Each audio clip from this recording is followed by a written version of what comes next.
मनीष और स्वागत करता हूँ आपके इस वीडियो में। आज हम फिर बात करेंगे मर्टन का एक और थ्योरी के बारे में जो कि रेफरेंस ग्रुप बिहेवियर है। बहुत इंटरेस्टिंग थ्योरी है, बहुत ज़्यादा एप्लीकेशन है हमारे डेली लाइफ में। डेली लाइफ से कनेक्ट करके हमसे काफ़ी अच्छे तरीके से समझ सकते हैं। मगर आगे बढ़ने से पहले प्लीज़ हो सके तो लाइक करिए, सब्सक्राइब करिए, कमेंट करिए, शेयर करिए और बताइए आपको कैसा लग रहा है। और ज़रूर है, ज़रूर से ज़रूर नितिन सांगवान को फॉलो करिए मेरे साथ साथ। और जहां आपको नहीं समझ में आया आप कमेंट कर सकते हैं। तो देखते हैं reference group theory. Reference group theory के बारे में सबसे पहले बात किया था सैमुअल स्टॉफर ने अपने अमेरिकन सोल्जर 1949 में, जहां उन्होंने बताया कि कैसे एक सोल्जर जो कि वॉर में गया हुआ है उसे रिलेटिव डेप्रिवेशन का फील होता है। इवन तो उसे कुछ कमी नहीं है मगर उसे रिलेटिव डेप्रिवेशन का फील होता है। उसे एक रिलेटिव टर्म्स में डेप्रिवेशन फील होता है इन टर्म्स ऑफ, ठीक है, जैसे उसके पास प्रॉपर कुछ कमी है और वो उस चीज़ का फ़ायदा नहीं उठा पा रहा है। सोल्जर को फील होता है रिलेटिव डेप्रिवेशन का। और इसी थ्योरी से इंस्पायर होकर मर्टन ने अपने थ्योरी दिया रेफरेंस ग्रुप बिहेवियर, अपने contribution to theory of reference group behaviour in 1950, जिसमें उन्होंने एक फंक्शनल डायमेंशन को ऐड किया। रेफरेंस ग्रुप होता क्या है? रेफरेंस ग्रुप वो ग्रुप होता है जो हमारे लिए एक एक नॉर्मेटिव स्टैंडर्ड सेट करता है, एक नॉर्म्स का एक रेफरेंस, एक स्टैंडर्ड सेट करता है। और उस रेफरेंस और स्टैंडर्ड्स के बेसिस पे हम कंपेयर करते हैं अपने आप को उसके साथ इन टर्म्स ऑफ हमारा अचीवमेंट, हमारे एस्पिरेशंस, हमारे रोल परफॉर्मेंस।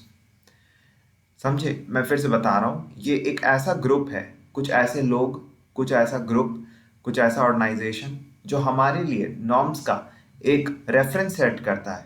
और उन रेफरेंस के बेसिस पे हम अपने आप को कंपेयर करते हैं और एवेलुएट करते हैं हमारा रोल परफॉर्मेंस, हमारा अचीवमेंट, हमारा एम्बिशन, हमारा एस्पिरेशंस। रेफरेंस ग्रुप ये वो ग्रुप नहीं है जो डेली बेसिस में जिनसे हम बातचीत करते हैं, जिससे इंटरेक्शन ग्रुप कह सकते हैं हम। क्योंकि इंटरेक्शन ग्रुप से हमारा इन जनरल डेली एनवायरनमेंट में हम उनसे मिलते जुलते हैं, मगर वो हमारे लिए एक नॉर्म नहीं सेट करते। जरूरी नहीं वो हमारे लिए नॉर्म सेट करे, हो भी सकता है मगर जरूरी नहीं। और जिनके साथ हम हो सकता है वो बनने का, उनसे हम अपने आप को कंपेयर करें और ये करें। मगर रेफरेंस ग्रुप अलग है। रेफरेंस ग्रुप वो हैं जिनके साथ हम अपने आप को कंपेयर करते हैं, हम in terms of all those things। Reference group negative भी हो सकता है, पॉजिटिव भी हो सकता है। पॉजिटिव वो जिस जैसा हम बनना चाहें, जिसको देख के हमें लगे कि हमें भी वैसा बनना है, उनके रेस्पेक्ट में हम एक अपने वो बनने की चाह हमें पैदा करें। और नेगेटिव हो गया जिनसे हम दूर रहने का ट्राई करें, जो हमारे लिए एक बुरा रेफरेंस सेट करें और जिनको हम अवॉइड करने की कोशिश करें। रेफरेंस ग्रुप दो तरीके के होते हैं, मेंबरशिप ग्रुप और नॉन मेंबरशिप ग्रुप। मतलब जिसके हो सकता है हम जिसके मेंबर हैं और फिर उन लोगों के बीच वो हमारा मेंबर है, मतलब वो हमारा इंटरेक्शन ग्रुप भी है और हम उन लोगों के जैसा बनना चाह रहे हैं और एवेलुएट कर रहे हैं। और नॉन मेंबरशिप जो हमारे इंटरेक्शन ग्रुप में नहीं है, हम बस देख के उन जैसा बनने की कोशिश कर रहे हैं। ठीक है। अब रेफरेंस ग्रुप बिहेवियर से ही आता है एंटिसिपेटरी सोशलाइजेशन, जहां एक व्यक्ति उन अपने रेफरेंस ग्रुप को देखकर या उनको एवेलुएट कर कर उन जैसा बनने की चाह रखकर उन जैसा बिहेव करने लगता है। Starts to behave in the manner in which the members of aspirational reference group behave. It leads to change in the value system of an individual and facilitates easy merger of the individual in the aspirational group। जहाँ व्यक्ति उन reference group को देखकर वैसे ही behave करने लगता है उस और इसी दौरान अब उसके वैल्यू सिस्टम में भी वही चेंज आता है ताकि वो ओवरऑल उस इंडिविजुअल को उस रेफरेंस ग्रुप में घुलने मिलने में मददगार साबित हो। फॉर एग्जाम्पल, इसका बहुत सिंपल सा एग्जाम्पल हो सकता है एक आईएएस एस्पिरेंट जो अम, जो अपना रेफरेंस ग्रुप एवेलुएट करता होगा हर साल, उस साल के टॉपर्स के वीडियोस देखकर उनके वीडियो से एवेलुएट करता होगा कि वो कैसा पढ़ते हैं, वो कैसा, उनका टाइम रूटीन कैसा है, उन्होंने कैसा बुक्स फॉलो कर रहे हैं, और उस बेसिस पे अपने को एवेलुएट करता है, अपने एस्पिरेशंस, अपने रोल परफॉर्मेंस, और उन जैसा फैसिलिटेट करता है उस एंटिसिपेटरी सोशलाइजेशन में। वो उन जैसा बिहेव करने की कोशिश करता है, अपने वैल्यू सिस्टम में चेंज लाता है, अपने रूटीन में चेंज लाता है, ताकि उस रेफरेंस ग्रुप में जाने के लिए उसका अपने आप को लायक बना पाए, ताकि वो उन जैसा बन पाए। सेम चीज़ हर जगह है, हर चीज़ में हम देखेंगे। एक छोटे से प्रोफेशन वाइज नहीं भी देखें तो एक बच्चा भी अपने फादर को देख के उनको उसको इमिटेट करने की कोशिश करता है उन जैसा। तो ये कई जगह कॉन्शियसली भी होता है, कई जगह अनकॉन्शियसली भी होता है। इसके और वो इस एंटिसिपेटरी सोशलाइजेशन के डिसफंक्शंस के बारे में बात करते हैं कि कैसे हो सकता है कि यदि जिस रेफरेंस ग्रुप के लिए एस्पायर कर रहा है इंडिविजुअल, यदि वो क्लोज सिस्टम है, तो उस केस में वो व्यक्ति परिया एक पारिया बन जाता है अपने ही सोशल ग्रुप में, क्योंकि उस एंटिसिपेटरी सोशलाइजेशन, उसके वैल्यू सिस्टम, उसके बिहेवियर तो चेंज हो जाते हैं। तब वो अपने ग्रुप में जिसको वो बिलोंग करता था ना वो उसका रह जाता है, और चूंकि जहां वो जाने की कोशिश कर रहा था वो क्लोज सिस्टम है, तो वो वहां भी नहीं जा पाता है, तो वो बीच में रह जाता है।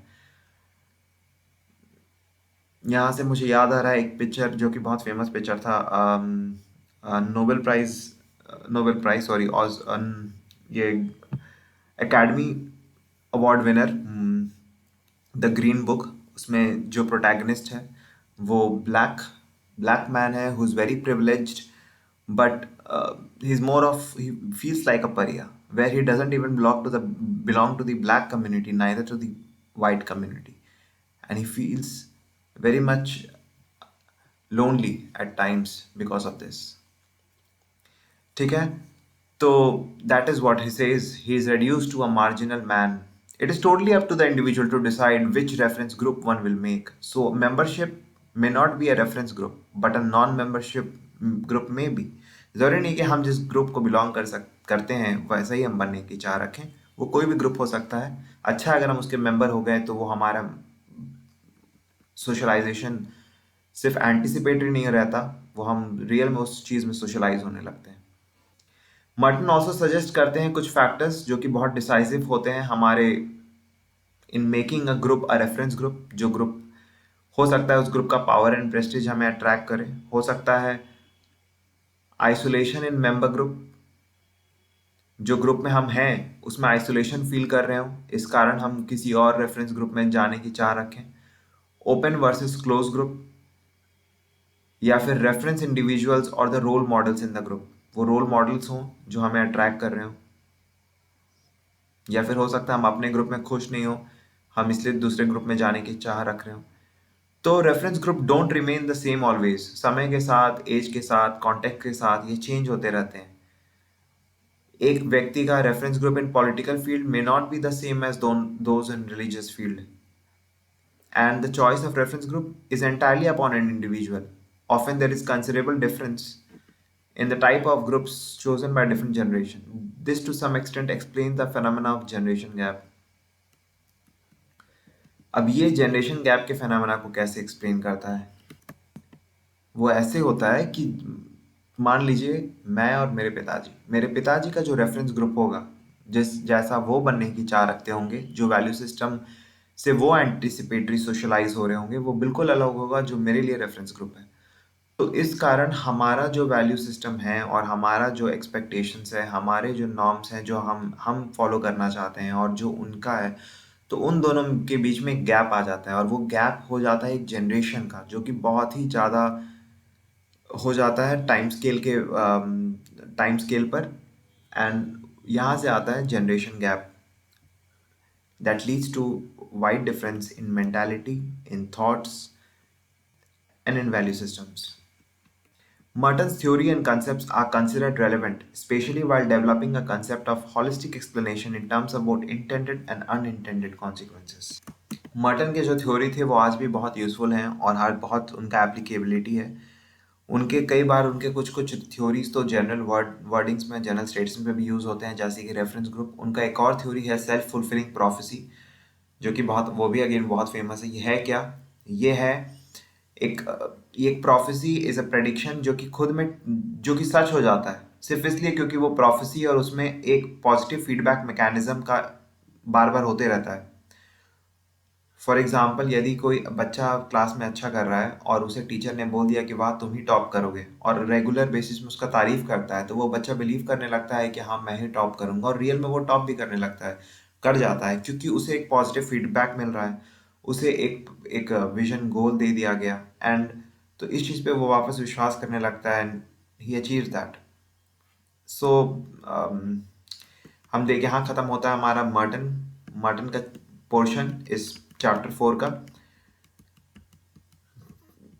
तो आगे बढ़ने से पहले, खत्म करने से पहले, लाइक करिए, सब्सक्राइब करिए और आगे फॉलो करते रहिए। Thank you.